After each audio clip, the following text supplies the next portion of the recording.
I'm going to make a beef and olive stew. It's very provincial. To start with, you need 1 kilogram of chuck beef. Now, I've asked my butcher to leave the chuck beef whole, and then I've cut it into big chunks just like this. And the reason I want these big chunks is because after pressure cooking, it's going to stay nice and moist. If these were small chunks, it would dry out.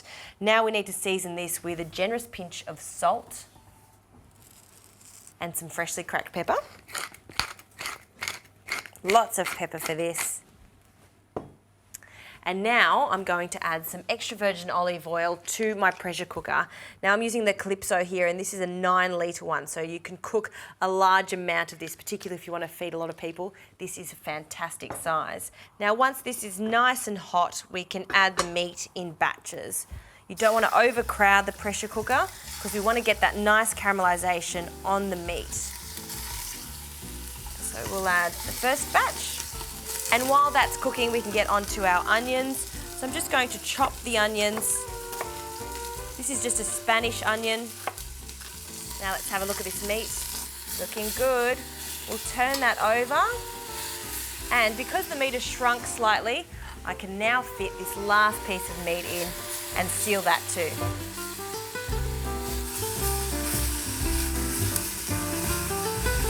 Okay, this meat is looking good, so we're going to take the chunks out. And this is just like any other stew. You start with searing the meat off, remove it, and then cook your onions. So everything's done in stages. We're going to add the onions now. And we'll give them a stir, and I might just add a small amount of oil too. And at this stage, with your wooden spoon, just scratch the bottom of the pressure cooker, because all those delicious caramelised bits are going to help form a beautiful sauce later on. And you can see they're cooking quite quickly. Now I'll add our coriander seeds and just allow that to toast off. Okay, now I'm going to add some orange, and we need 1 peel, so just 1 orange peel. I'll place that directly into our pressure cooker, and we can return our meat now. And any of those juices on the plate, add them. Lots of flavour there.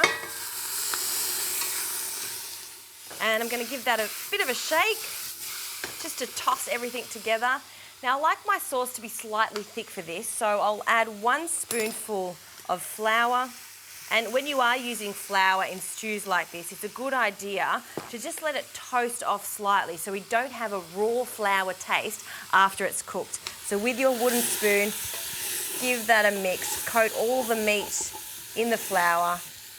Now, instead of adding red wine to this, I'm going to deglaze with some vinegar. So red wine vinegar, a splash of that. Strong.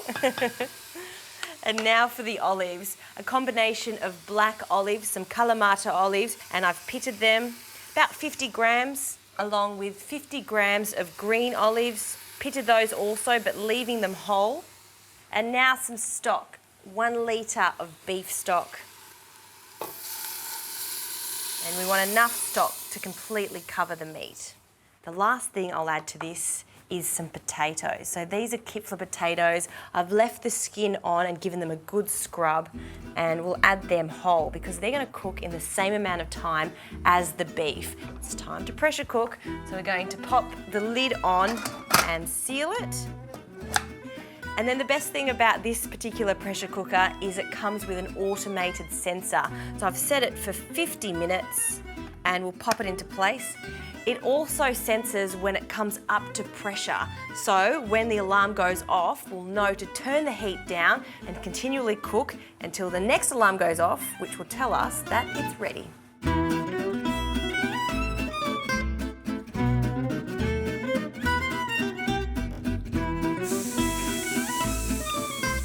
Okay, I've released the pressure, so our beautiful dish is ready to go.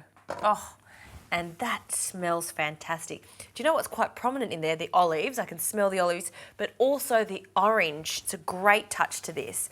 So I'm going to plate this up, and the sauce, look at that. It's thick enough because we did add some of that flour, a big chunk of that beef, some of the potato, and another piece of the beef because it's so tender. And then to finish this off, I love to serve it with some fresh parsley sprigs. Just tear a few off, just pop that over the top. That's a perfect French style stew done in 50 minutes, and this is what it's all about. This is why I love pressure cooking. The chuck is just meltingly soft, look at that, and perfect sauce. You can do that slow cooking, but it'll take 3 hours. That, 50 minutes. What more could you want?